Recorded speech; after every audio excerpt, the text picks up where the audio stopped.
I'm speeding. Speeding. Speeding. 5, 4, 3, 2, 1. The world is changing faster than ever. What used to take decades is now taking years or even months. What you see right now is the illusion that people have had for many decades about the workplace being this secure place to work the rest of your life. For the first time in the history of our nation, our children will not do as well as us. We've seen our friends get laid off. We've been laid off. We've had our pay cut. People are overworked and underpaid. They seem to have less time and less freedom. They live under constant pressure. This is going to be forced. And so even if your employer loves you, they may have to cut you. There's something wrong that on Monday morning, the heart attack rate increases by 35%. Technology is accelerating, job security is declining. It just doesn't seem like the old models of making a living are as reliable as they used to be. Every aspect of our lives, there's a better way out there, but we're still doing it the old way. We live in the greatest country on the planet, and there are a lot of people sitting around complaining and being cynical. Like everyone's whining about this old model, and I'm like, why don't you leave it? Look at all this over here. Look at all this opportunity. Since so much of our lives revolve around our work and the way we make our living, many people are thinking there just has to be a better way. The biggest challenge facing our world today is not making money, is what are we going to do with all the displaced, unemployed people? People are afraid that they're going to make the wrong decision. People are afraid of the unknown. People are afraid that maybe I don't have the skills. Hey, sports fans, industrial age is over. It's dead. It's dying. That's why going to school to get a job is an obsolete idea. A steady paycheck is an industrial age idea.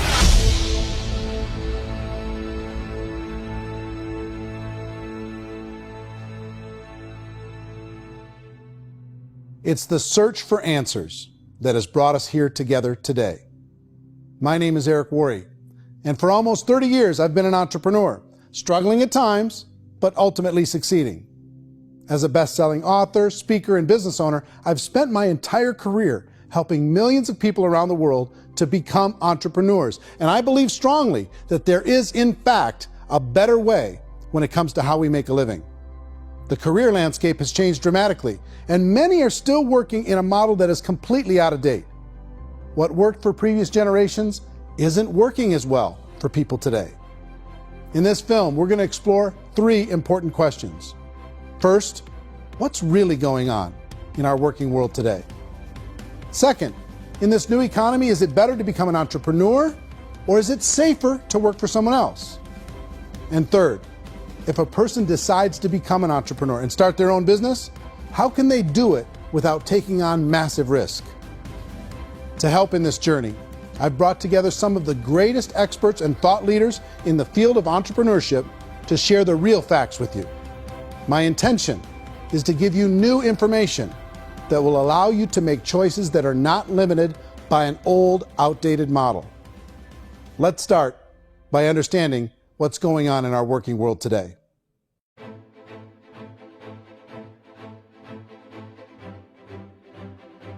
Let's look at unemployment. 30–40% of the people are honestly not working, but would be working. What our government does is if you haven't found a job in 6 months, we don't call you unemployed. We pretend you dropped out of the labor force. I've often said that unemployment, particularly structural unemployment, that's unemployment due to technological changes, is the first sign of economic growth. Think of it, 10 people live on an island. They go out every day and fish. One day, new technology shows up. A missionary brings them a net. Now, using the net, one pilots the boat, one throws the net. 2 fishermen can do all the work 10 used to. That's a 500% increase in productivity, 2 doing the work of 10, in one day. You don't have to learn a lot to learn how to throw a net instead of throw a fishing line. The island's got a big problem, 80% unemployment. But the island still has all the wealth of the fish because the 2 people produce as much fish as 10 did. Now, of course, looking back in history, these changes used to take thousands of years. And during that time, we went into farming and transportation. Some of us became doctors and some teachers and lawyers, and we developed all these new professions and new manufacturing jobs. Today, these changes are occurring literally in one day when a new technological advance occurs, and we don't have the social structures to deal with it or to retrain the unemployed people. So one of the things that I think is interesting as I travel across the country and really travel around the world is the way that we work and the way we get paid for work is changing pretty dramatically. On a global basis, everything is being turned upside down because of the rapidly advancing technologies. They are eliminating many jobs, and we have been left with many people not prepared for the jobs that exist. A lot of demand in public companies was to squeeze out all the fat and to get just as much margin as we possibly could, and fat equals humans. So this idea of job security and information age is so obsolete, but it's still taught inside our school system, and that's where the problem starts. There's no financial education in school system, and people are still trained to be employees, work for that paycheck. This is a chart on the middle class. What's happening in the middle class, those that went to school, their incomes have been coming down for years. And parents still say to their kids, go to school, get a job. Now what happens to all those middle class people who are dropping off the ends of the chart? Well, they become what's called working poor. And this is what happens to working poor. But they say poverty is ending. Well, poverty may be ending, but working poverty is going up. And this is food stamp usage. So food stamp usage in America is going through the roof right now, because people cannot earn what they call a living wage. Most people have experienced financial pressures that I think are probably greater than they have been in the past. If you're not working for yourself, then it's going to be a pretty hard road for a lot of people. Today, if you're going to control your future, the 40-40 plan is gone, where you can graduate from college and get a job and work for 40 hours a week for 40 years. That day is gone. So some of these charts actually tell you what's going on. And this is a really interesting one. You know, people are going back to school because if I go back to school, I'll get a nice job. But this is what's happening to, it's called Sallie Mae, which is the student loan guys. Student loan is going through the roof. It's now over $1 trillion, and student loan debt is worse than credit card debt. So when people stopped using credit card, the government got people into student loan debt. And the problem with student loan debt is you can never be forgiven. See, with credit card debt, you can declare bankruptcy and all's forgiven. But student loan debt, you can declare bankruptcy, you still owe it. It's the worst of all debt. But this is the next picture. Look at this chart here. This is what's happening to wages of college graduates. It's going down. So you go to college, you rack up all this debt, but you earn less money. Now, that's not that intelligent. Average person who's been working a lifetime in America today is ending their lifetime at 65 with about $41,000 in assets. They earned just enough to survive. I think in the United States we have something like 17 trillion in debt. That's just the federal government debt. We got another 2 in municipal and in other, let's call it almost 20 trillion government. We've got 40 trillion in private debt. That comes up to close to 60 trillion. When you then add something we never had before, what you were talking about, when we look at the unfunded portion of Social Security and primarily Medicare, Medicaid, that at the most conservative estimates from outside firms, Kleiner Perkins, 67 trillion and growing. That's more than all our other debt. There's less conservative estimates that say it's 84 trillion or higher. I added up conservatively $127 trillion in total debt. Debt is a financial drug. When you take it to excess, it's like taking a drug. Yeah, it makes you feel better, it enhances your performance, but at a huge cost, eventually it kills you. And so that's what happens. We keep doing more and more debt, and you get less and less results, just like a drug, until the debt gets so high that it crushes the whole system. That's where we're at, 8.2 times GDP. You know who I feel sorry for? I feel sorry for the person who dreads going to work, who is sick to their stomach on Monday morning, who hates their alarm clock, who gets a little glimmer of hope on a Wednesday because it's hump day and says, thank God it's Friday. And they live for those 2 days a week where they get to be themselves and they don't have to be around people they don't like, and they don't have to play the political game in the office, and they don't have to live this half life. The person that works 50 weeks a year just to be able to have the 2 weeks for vacation. And you know what happens to most of them nowadays? They don't have a vacation. They have a staycation. They have time off of work, but they don't get to go where they want to go because they're overextended. They've got all this debt. They got all this situation. They hate their alarm clock. They can't sleep until they're done. They have to spend most of their life in traffic. I feel sorry for that group of people because there's a better way. They just don't know it. I see this really interesting attempt at rugged individuality in a 6x8 rectangle. And I feel like you're all the same, except for the little push pins of the pictures. There's different pictures. Yours is named Jenny and his is named Sujara, but it's the same people. And this is how they are, and they're just like the zombies, and there's no joy in there, there's no fun. There's always like the wacky woman who decorates her cubicle, and that's the most she can do there. You got to give her credits, right? The wacky cubicle woman. The basis for their life is worry. I'm worried, you know, maybe I'll get fired. I'm worried maybe my company will go out of business. I'm worried I can't keep spinning the plates on paying the bills. I'm worried about how do I send my kids to college. I'm worried, what if the transmission of my car breaks? That's, you know, 2 or 3, I can't fix it. People live in a sea of worry, and it eats at them. Those signs that people held up during the Depression didn't say looking for gainful employment in a cubicle. It said looking for work. Work is what we're looking for. Job is just a unit of measurement. Work is what we're going after. It's time to look in the mirror and say, it's not the economy, it's my economy. It's my little world of where I am. I need to improve. I'm not going to wait for the economy to come back because, frankly, the economy is doing great in this country. So I'm here on Wall Street, the financial center of the universe, the financial capital of the world.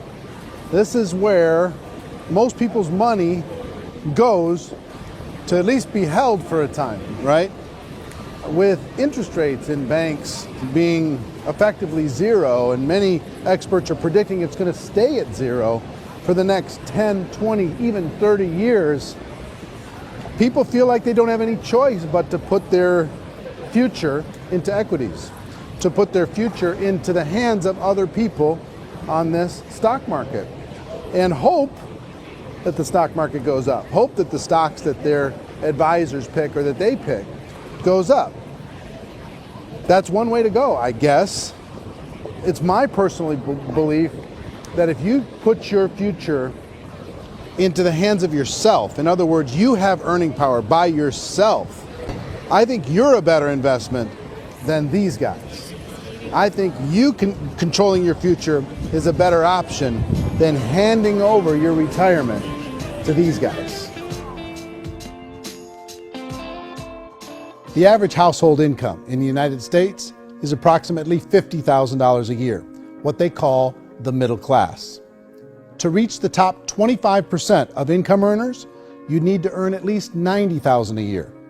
To reach the top 10% would be a household income of $140,000, the top 5%, $190,000, and to be in the top 1%, you'd need a combined household income of at least $380,000 a year. So here's the question. What do you think would give you the best chance to move up and get to the top 10%, the top 5%, the top 1% or beyond?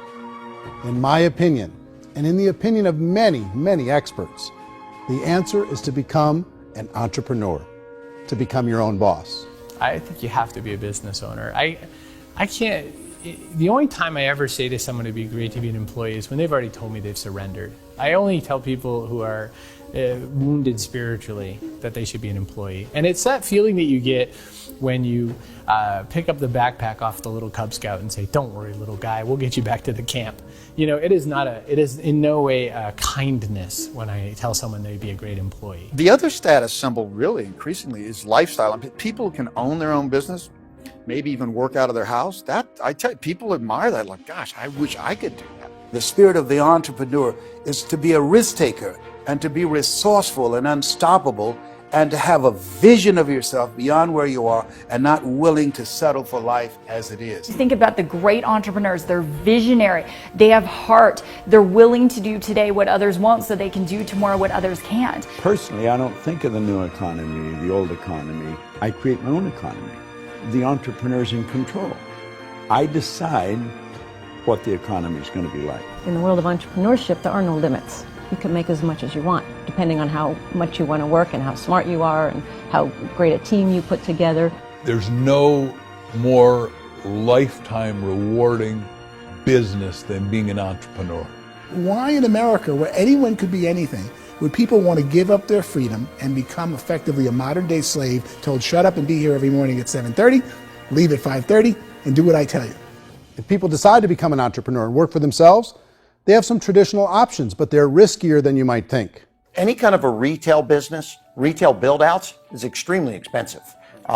Even just these small little yogurt stores where they're putting little yogurt machines and you get all the different flavors, you're spending $200,000, $300,000, $400,000 to open a yogurt shop. I would love to buy a Dunkin' Donuts, but it's $500,000 or so to start. I don't quite have that just-in-case money. Risk you can lose it all, and most guys do 2 or 3 times, and even big guys like Branson, because I'm such a fan of his, half his companies don't work. If you make $1 million, your problems are going to go. If you make $1 billion, your problems are really going to go. Just the opposite. You and I know when you're making $1 million, you get $1 million responsibilities. You make $1 billion, you got 1,000 times $1 million responsibilities. And most people say, I'd love to be my own boss. 70% of Americans would love to be their own boss, according to recent polls. But they don't know how to get there. Because what are you going to do? One, you could buy an existing business. If somebody's selling an existing business, you have to ask why. Usually because it's probably hard. It's probably not making as much money as they hope. 2, they could buy a franchise. A little less risk, proven system, but it's expensive to be able to do that. 3, they could start something from scratch. And that's where a lot of people feel like, I don't have the chops to do it. I don't have the money. I don't have the product idea. I don't have the expertise. I don't have whatever it's going to take to be able to get there, and I can't risk my family to do it. So, 4th, they could become an investor. A lot of people in this town invest to try and figure out a way, but you got to be pretty smart with that game too, right? Venture capitalists, who are the very best and most sophisticated in investing in new breakthrough businesses, make it on 1 out of 11. That means 10 out of 11 are mediocre or fail. Most of them fail. That's the risk there. An angel investor is lucky to get 1 out of 15 or 20. A business is a team sport. Like, I have to have accountants, I have to have engineers, I have to have system designers, I have to have sales, marketing, I have to have accounting, I have to have mission statements, I have to have legal and all that. The average Joe Schmo, even me, I go out there, I don't have the skills to put a business together. I think the bottom line for the 4 traditional options is they take money, sometimes a lot of it. They take expertise, and they take time. All of that adds up to just too much risk for most people. I bought a business from somebody else, and it was a lot of work. And you start wondering, what did I just buy? Because I guess ultimately I own your email list, and I just overpaid for it. People that start their own business, they spend a lot of money, they spend a lot of time, a lot of effort to get things started. And the more you invest on the upfront, the harder you typically work at it. Well, I can tell you what the success rate is of a restaurant. What is it? They're crazy enough. About 90% of them fail. About 90%, in how quickly? Year or less. Wow. And if we're talking non-franchise, we're talking franchise, Sure. That's totally different. Yeah. But our students aren't getting franchise restaurants. You got to invest big money. Exactly. And with someone like McDonald's, you've had to work with the company for a long period of time, really know the To even have a inside chance of investing $1 business. million. Have a chance, and it's a slim chance. What if there was a way that you had all the proven aspects, the comfort aspects, and you could still control your own life? What if there was both? In other words, you didn't have to create everything from scratch. You didn't have to be a super leader. All you had to do, what if there was a proven product already? You didn't have to create the product. And there's a proven system already, proven training already. Everything except an employer. That was the only thing that you didn't have. Do you think more people would be open to working for themselves in that environment?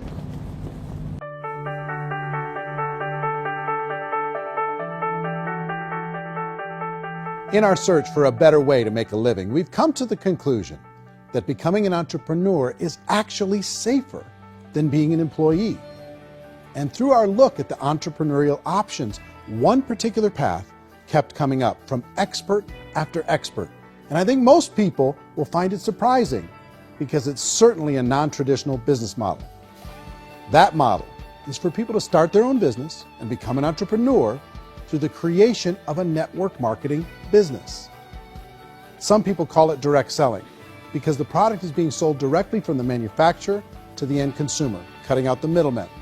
Other people call it multi-level marketing, or MLM, because there are multiple levels of commissions paid.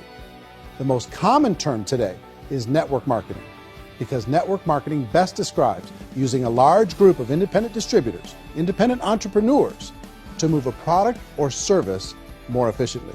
So my friend here, Donald Trump, and I, we always write about the network marketing industry. And the reason we support the network marketing industry is because it really is a business school for entrepreneurs.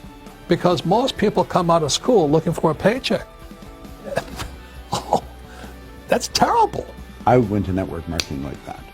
I think if it didn't exist, we should invent it. It is that good. I think direct selling is a great way to do business today. It's very easy to get into that industry, and you can be self-employed, be in effect an entrepreneur. When we see multi-billionaires adding network marketing companies to their portfolio of companies, that would be a clue. When we see people who are very famous authors and very famous business people endorsing the industry, that would be a clue.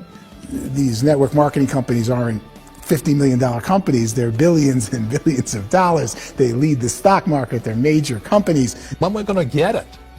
You know, and you're going to school to work for a paycheck, but if you want to be rich, be an entrepreneur, and network marketing gives you the spirit to be an entrepreneur.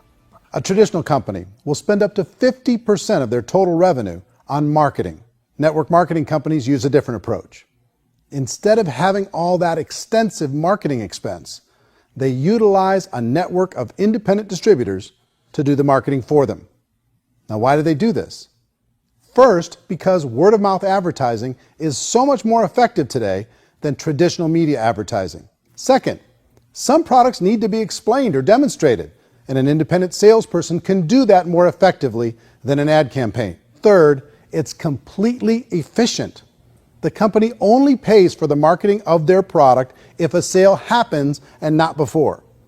Imagine if Amazon allowed you to become an independent distributor and paid out 40% of its revenue to that distributor group. All you had to do as a distributor was recommend a product, and if a person bought it on Amazon, Amazon would take care of all the logistics, and you'd get paid for bringing the customer. Now imagine you got paid for every purchase that customer made for the rest of their lives. Well, Amazon doesn't offer this option, but network marketing companies do. 85% of all buying decisions in our society are made as a result of word of mouth or reputation. We're recommending things to each other all the time. You know, who's your dentist? Who's your doctor? Who's your lawyer? What detergent, are you using? What legal system are you using? What product are you using? We're talking to each other about the things that we love anyway. When you go into a big box retailer, you're lucky if the clerk looks you in the eye, much less gives you any detailed or accurate information about what you're purchasing. So of course, this personal information, this education coming from a friend, a neighbor, a relative, or even a stranger, but one who has experience with the product is extraordinarily valuable. As a matter of fact, network marketing can educate consumers probably better than any other form of marketing. It certainly can do better than advertising, because advertising usually has a certain hype to it, and you can only get limited information. So, network marketing trumps advertising. If you were a typical sales company and you wanted to sell $1 million a month worth of product, you might go find 100 superstar salespeople. The quota would be $10,000 a month.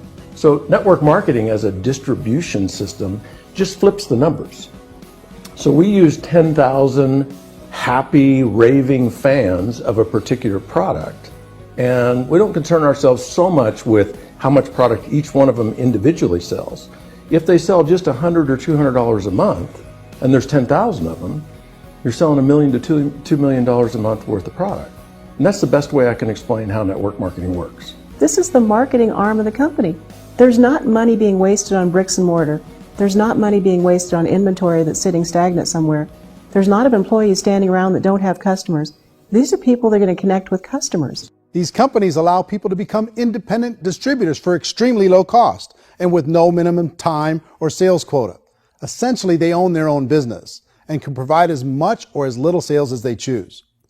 In other words, the distributor gets all the benefits of traditional business ownership without the risk. The advantage of network marketing is the ease of entry, the low risk, and the low startup cost, because almost everything else has very high risk. You can get in for a minimal investment. You're buying into a system that's already been proven, products or services that have been proven to work. The keys to network marketing is providing an opportunity for the masses to get involved, providing an opportunity for the average person who doesn't have the resources to start their own business.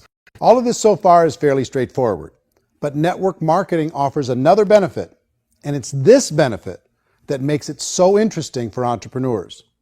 Network marketing allows a distributor to build their own network of other distributors and then compensates them on the sales created by that entire group. Direct selling is, at its base, very simple.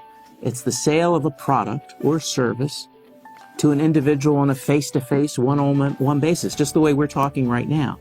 But there's an important element as well, and that's the offering in conjunction with that sale of product, the offering of an opportunity for someone to make something of themselves. No matter what your social status is, no matter what language that you speak, I mean, look how many unbelievable people are becoming successful to speak every kind of language out there. What an awesome gift to give the world. Instead of having to work your way up in a system and prove that you could be a sales manager, they just decided everybody can be a sales manager. Everybody gets to build a sales team from day one. And so what that brought into the system of growth as a direct selling company is the concept of compounding or geometric progression. Because now you can actually grow Salesforce very quickly because everybody is enrolling people in their own sales force. People who are like, oh, this is weird, I'm building a sales team. And what do you think you do at a regular company? How do you think a regular company works? Network marketing is the only industry that doesn't say your past determines your future. It looks at your past and says, okay, now what can we train you to do so you can have a great future? Every other employer out there wants to exploit you for what you already know, not teach you something new. Network marketing has a potential to save the United States and the world, because it's going to teach people not to be employees, but to be entrepreneurs.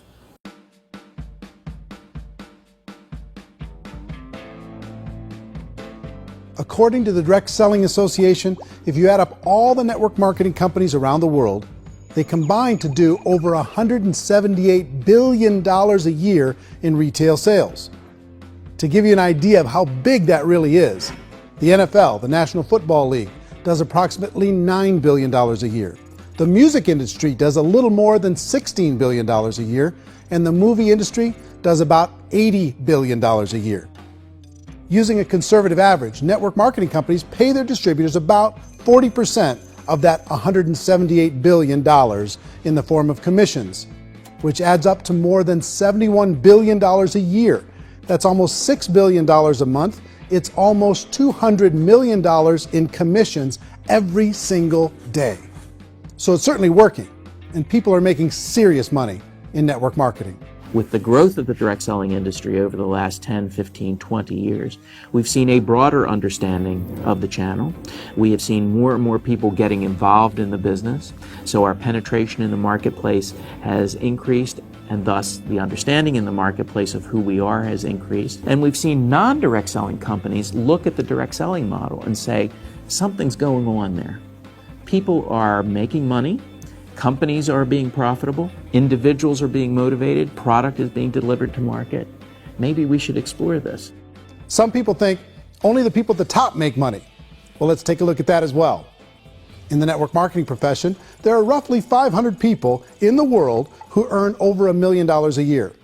If you round that number up to $2 million a year, that adds up to about $1 billion a year. That takes the $71 billion paid out each year down to $70 billion. So where does the rest of the money go? The vast majority goes to part-time people making anywhere from a few $100s a month to many thousands of dollars a month. It goes to people who choose to make it a full-time career move and earning even more than that. Every day, people are using the money they earn through network marketing to pay off debt, have more fun, and improve the quality of their lives. Everyone I know in network marketing has been doing that since the 50s. They go to work when they want to go to work. They stop working when they want to take time with their children to have a leisurely breakfast and discuss issues and driving to school. They go back to work when they get home, wherever they're working out of. The biggest thing that I've seen is people that have become much happier in their life. MLM has probably made more millionaires of more people in more countries, and I've spoken to them in 67 countries, than any other single form of business, starting from nothing. If they have a choice between working a job for the next 10 years or working a network marketing business for the next 10 years, the result of working the network marketing business will be better. A lot of people within the industry go on and make this a career and do extremely well at it. Network marketing has been nothing but good for everyone I know that's been involved with it because they did it seriously and they played full out and they've been very successful. It's been a constant barrage of success stories and people showing off stuff that they got as a result of it. How many people are involved? Approximately 16 million Americans and 96 million people around the world are currently participating in network marketing. And in a recent poll, 82% of those people report a good, very good, or excellent experience with network marketing. So people are happy.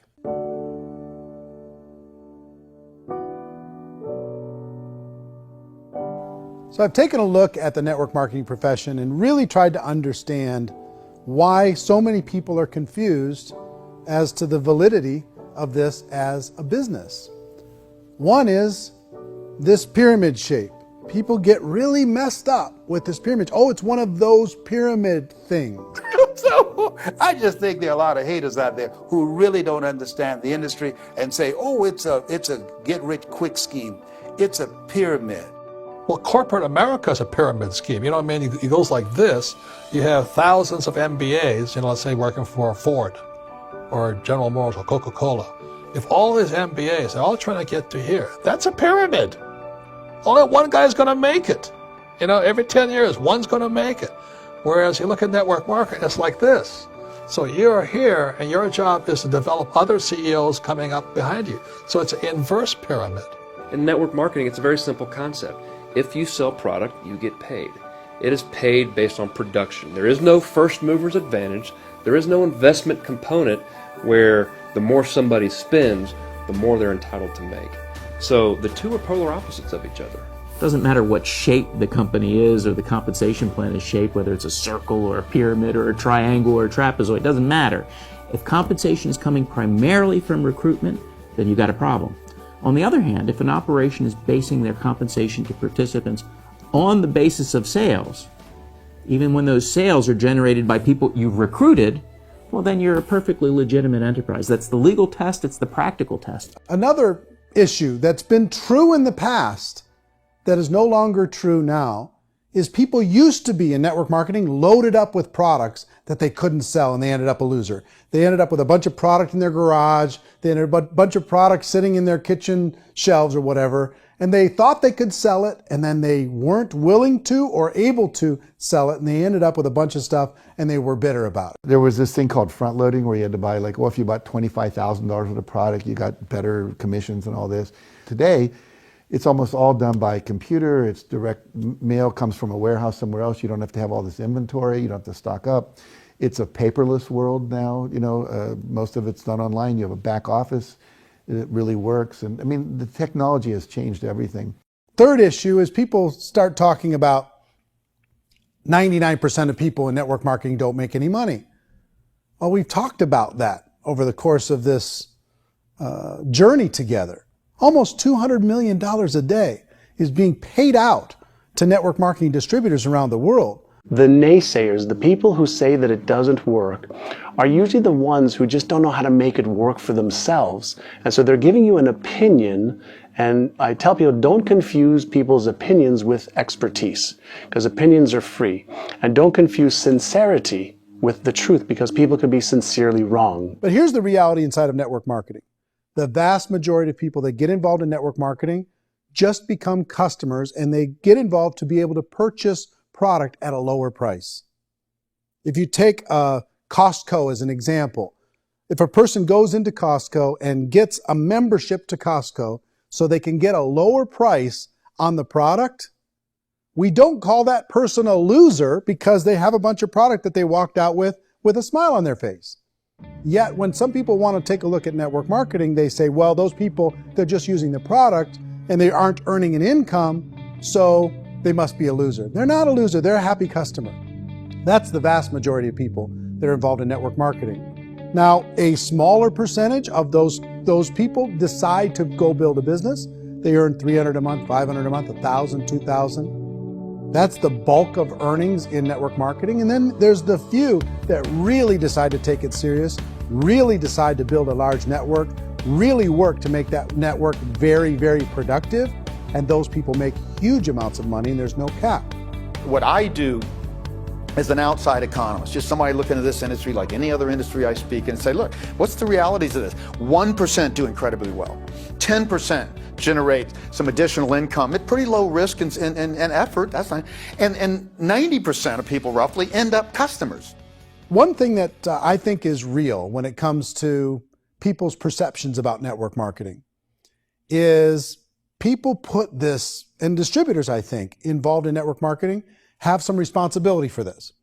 They have sometimes unrealistic claims about the product or about the income. Most people who become distributors, they want the money, they want to be successful, but they don't have the skills. They don't know what to do. And when people don't know what to do and they're in a new business, they're scared. And when they're scared, they panic and desperation kind of sets in. So they think everyone they talk to has to get in. So if I talk to you and you say, well, no, I don't have time to do that, they're like, no, I need you. You have to do this or I won't be successful. So I start clawing on you. I start that desperation. So then I start making claims about the product, which are not appropriate, probably not even true. Or I start saying, oh, let me show you how you can make all this money and you don't have to do anything, Eric. And so you just totally misrepresent the opportunity, and you're clingy with people because you think you need everybody to be successful, and you don't. You know, one of the messages that I try to deliver most forcefully to companies as well as salespeople in direct selling is that you don't have to overpromise. The reality is in network marketing, there's a lot of hard work involved. There's a lot of effort. You're going to have to develop yourself. It's a business like anything else. It's going to take some time, but in my opinion, it's better.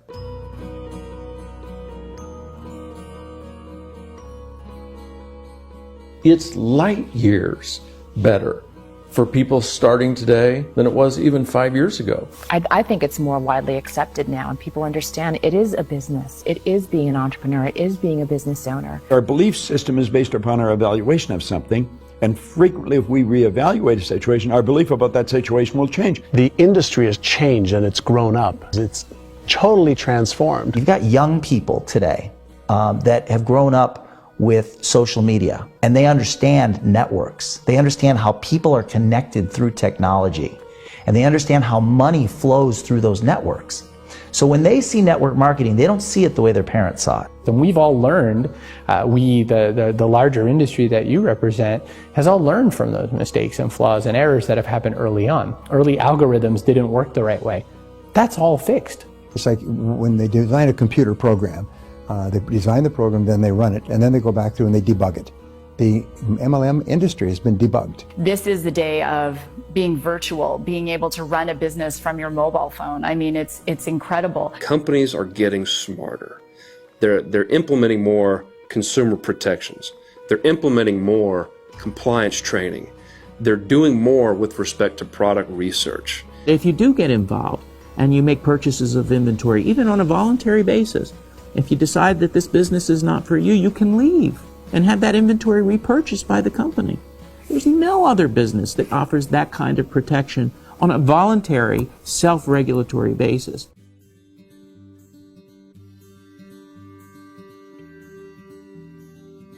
If you decide to look further into a network marketing business in order to generate more cash flow for your family, I would recommend reviewing the following 4 elements. First is the product or service. And on the product or service, I would ask 5 important questions. 1, do you like it? Is it something you would feel comfortable sharing with others? 2, is there a recognized need in the marketplace? It's hard to create a need if one isn't naturally there. 3rd, does the product meet that need? Does it solve a legitimate problem for consumers? And 4th, Is it priced to sell? Can it compete in the marketplace? And fifth, is it priced for profit? Is there enough margin for the company and the distributor to be able to generate income for the long term? If you can answer the questions on the product to your satisfaction, the next element to consider is the company itself. Is it well run? Do you believe in the founders or the management team? Do you feel they have what it takes to go all the way? See, it doesn't matter how good the product is if the management can't take care of the company. Good management can change with the times. They can handle adversity. They can make good decisions. Make sure you choose a company that can serve you for a long time. The third element to consider is the compensation plan. And with that, there are three important things to look at. First, a brand new person needs to be able to generate some money fairly quickly. It may be an obvious reason, but you can probably imagine the ripple effect of a distributor getting involved and having even a small victory fast. That can only help with the overall success of the organization. Second, a person should be able to develop a moderate part-time income in a reasonable period of time. As they develop their network and as their sales grow, they should be able to enjoy more benefits. And third, for the people who are really serious, for those who decide to really go pro in the network marketing profession, there should be the possibility to make a serious full-time income if they work hard and are committed to developing their skills. If you're comfortable with the product, the company, and the compensation plan, the last thing you should look at is the support that will be made available to you. Does the company have a website? Does it have a solid online reporting tool? Do they have comprehensive training available? Do they host events to help you build your business? If you decide to do this, what kind of a support system can you plug into? Choosing a network marketing company is a personal decision. But evaluating the four elements of product, company, compensation plan, and support is a great place to start. Is the company promising that you're going to get rich quick or that you can make a lot of money without a lot of effort? That's a red flag. Is there a product that you really believe in that you think can be sold? Or are you being told by salespeople or the person who's trying to recruit you or by the company itself that don't worry about the product, all you have to do is recruit other people into the business? Red flag, warning sign. If you're hearing that, take a second or even a third look. Get to know the customers, the products, the business, have some success, and see where the opportunities might take you to move up in the organization. You want to find out how concerned are they about my education, my training, and my development? Is there a space for me to grow? Most important question. Learn everything that you can about the product. Make sure it's something that you believe in, and learn everything you can about the industry and work that system. You have to be very passionate about whatever that company is doing. I would get involved. You can always test drive anything, the product, the service, the community, and then lean into it a bit. If it feels good, then lean into it a lot. Behind me is the Lincoln Memorial. And this is a place where Martin Luther King Jr. had his famous "I Have a Dream" speech. And at that speech, he talked about his dream for equality for everyone around the world, and that's a noble dream. But I think more people need to remember what it was like when they were kids and the dream was still alive in them. Before it got beaten out of them by reality, by this paycheck, by these responsibilities, and by having to live for this job to pay the bills. I think people need to remember that, go back to that. Once they know that there's a better way, I think their future is going to be much brighter. They can live a better life.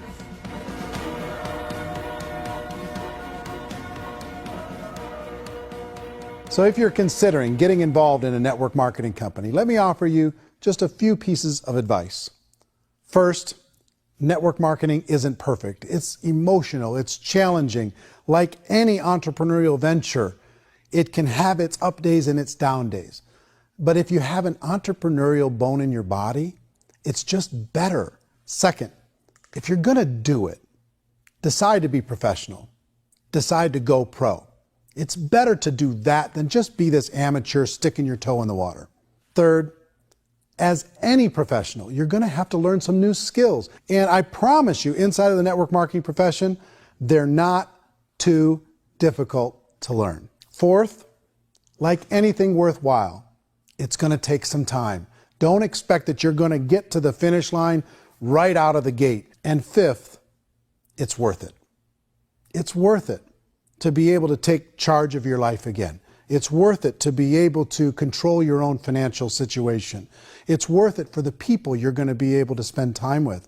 It's worth it for the things you're going to be able to see and the experiences you're going to be able to experience.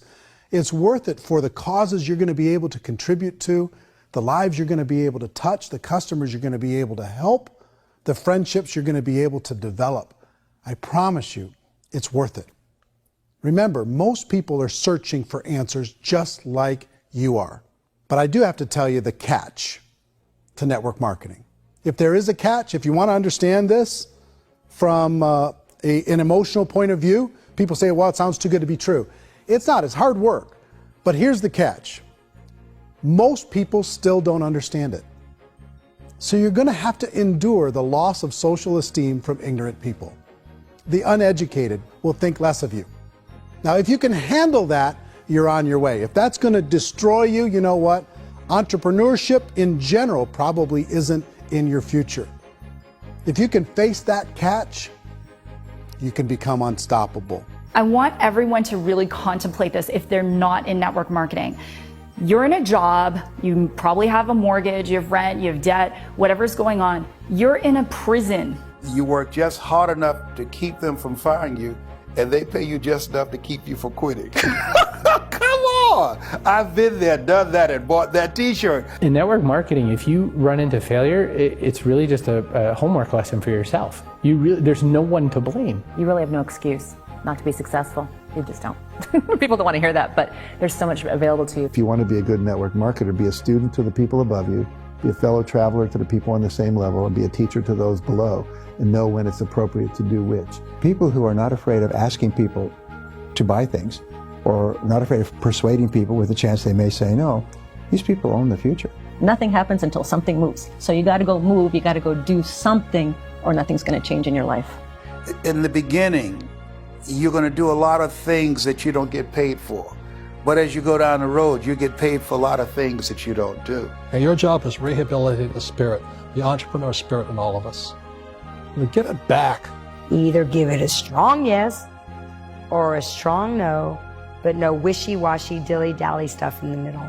There's dreams and there are nightmares, but I believe that the biggest nightmare of all is when you don't pursue your dream. You're going to see some monumental growth in this profession. It's an exciting, exciting time to be involved with the network marketing profession. The next 10 years, I see just exponential growth. When that tipping point comes, it's not a matter of asking somebody, have you ever heard about network marketing? You're really asking them, which company are you building your wealth in? We are here to fix the world, to improve relationships with other people, to improve other lives. And the real reward comes as an entrepreneur at any level from teaching somebody something and watching them soar. There is no greater reward.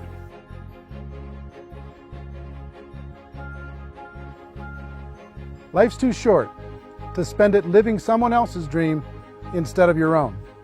It's too short to spend it living at a fraction of your potential. Can being an entrepreneur be a challenge at times? Sure. But here's what you get in exchange. It can be yours. Something that you built, something that you created, something that you made happen. This balloon represents your dream. It represents entrepreneurship. My wish for all of you is that you would reach out and grab it. The choice is up to you.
mention the word scam? Why did you mention the word scam? The only reason it is a scam is because... That's terrible.